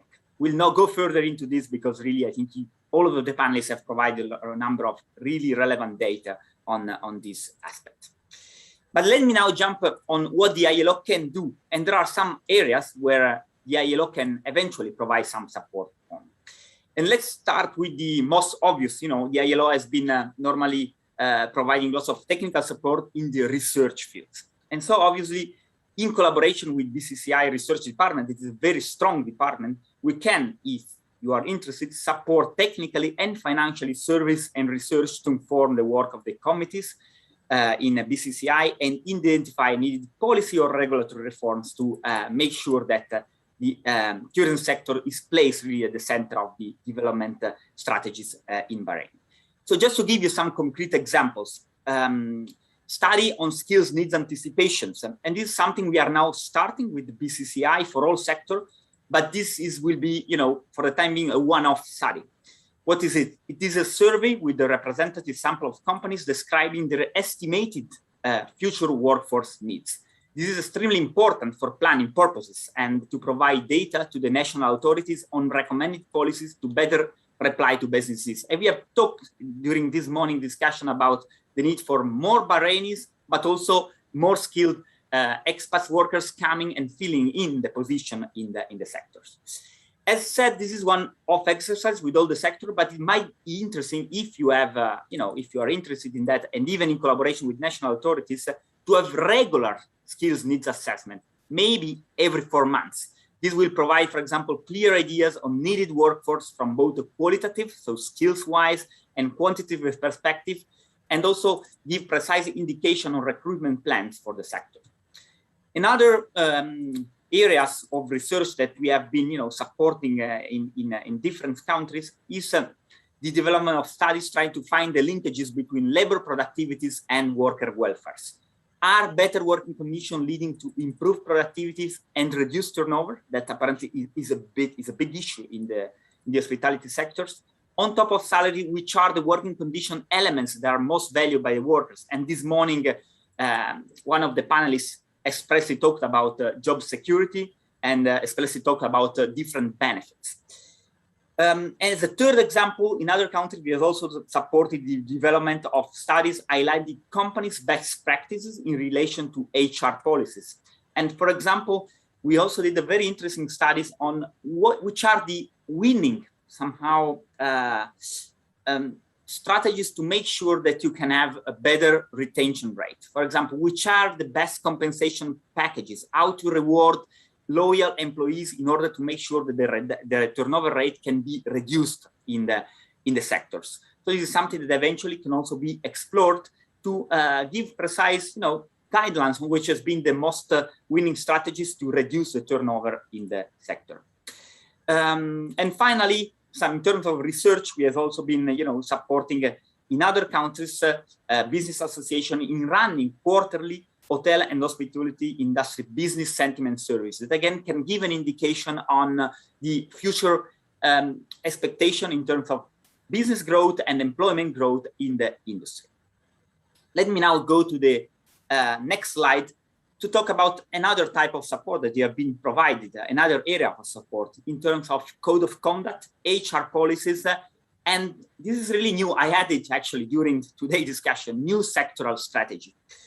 So basically, as ILO, we have facilitated, in some cases, the process of designing a sectoral code of conduct and then in implementing advocacy campaign that normally are specifically targeting SMEs because big groups normally do have code of conduct and are fairly advanced in this.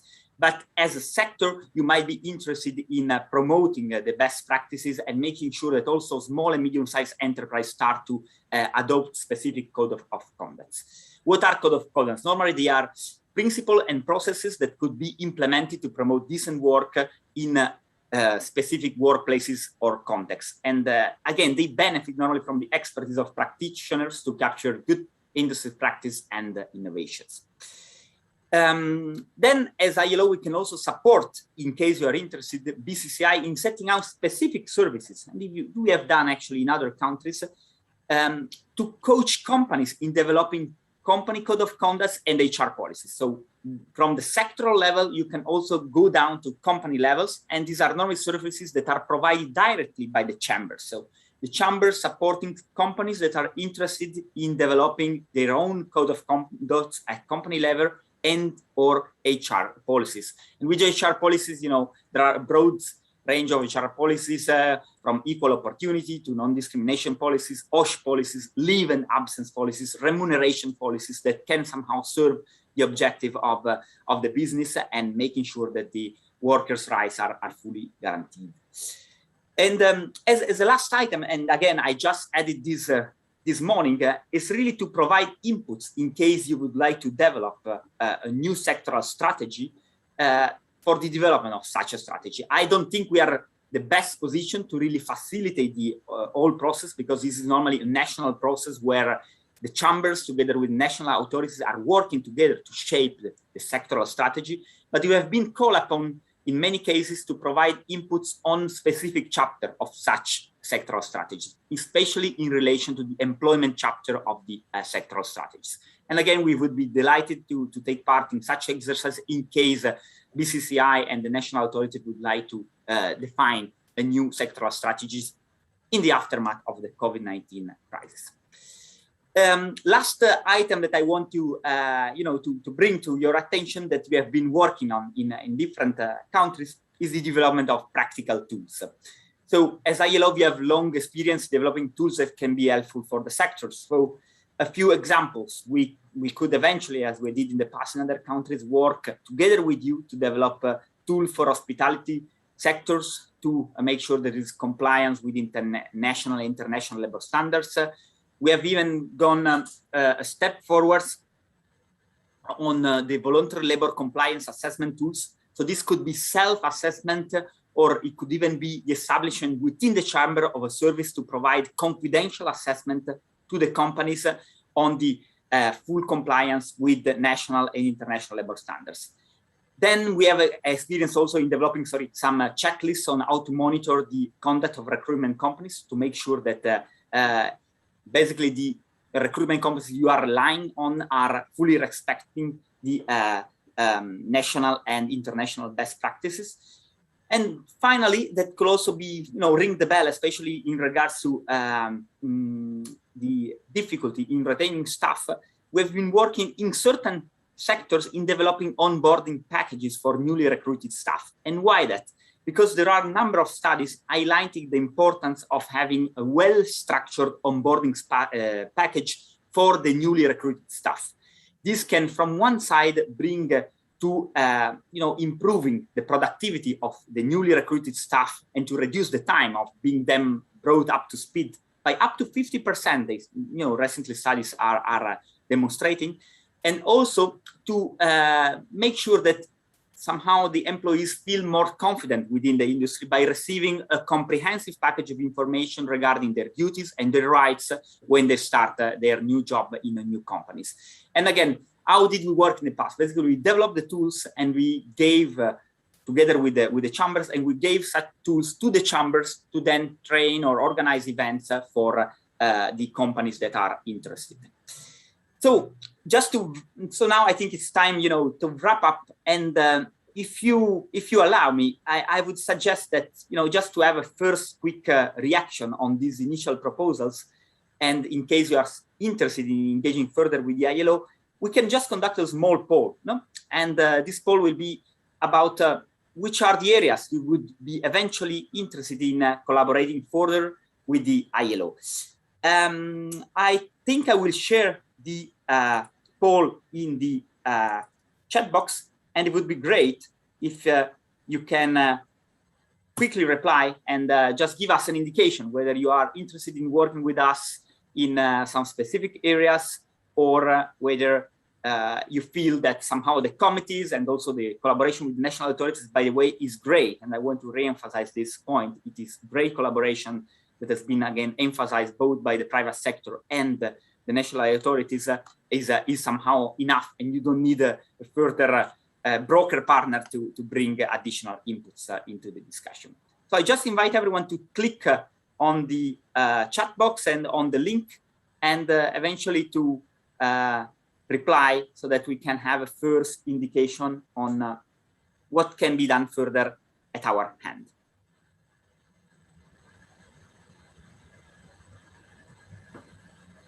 Perhaps, Paolo, as we're running a little bit late, maybe we could share the results at some later stage with the participants. Would that be okay?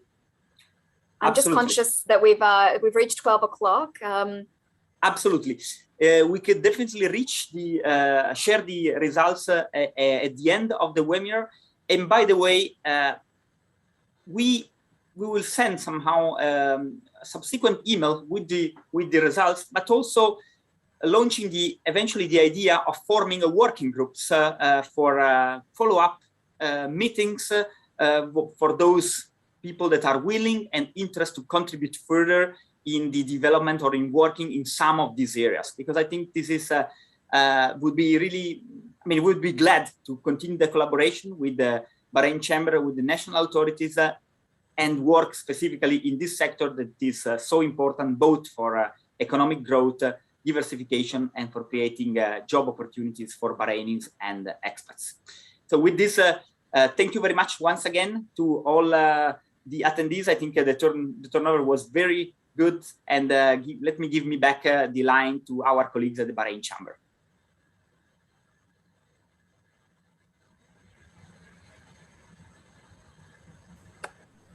Thank you, Paolo, and thanks to everyone who participated in today's webinar. Now I will leave you with the closing remarks with Mr. Jihad Amin. He's the head of the Hospitality and Tourism Committee of the Chamber. Over to you, Mr. Jihad. Thank you, Aisha.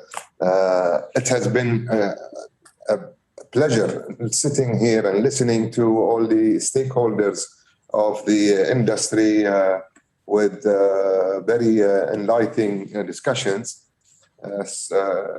shedding light on not only the problems, but also the solutions that have been deployed on the private sector side, the different government agencies, and the ILO guidance throughout the session. It's no doubt that the sudden emergence of the COVID-19 pandemic has sent numerous waves of economic distress all over the globe, hitting mainly the tourism and hospitality industry, and unfortunately leaving thousands and thousands of workers from that sector with no jobs. Not only has it been difficult for those employees, but it's also as difficult for the employers trying to sustain their businesses and trying to provide the best way out for their crews, employees, whether locals or expatriates. We have seen initially governments gearing up to or giving priority to health services and dealing with the sudden surge in medical services demands. And then we've seen the consequentially the shutdowns of the essential, non-essential businesses, complete lockdowns, closure of borders. All that has contributed to the worst ever situation that the industry has been or has gone through in history. The positive, on the positive side, we have seen the here in Bahrain, the leadership has taken quickly steps to provide the stimulus, multiple stimulus economical packages and business continuity support programs through the LMRA, providing easiness of procedures for recruiting and termination of contracts of the employees. The Tamkeen packages have been very supportive to the businesses.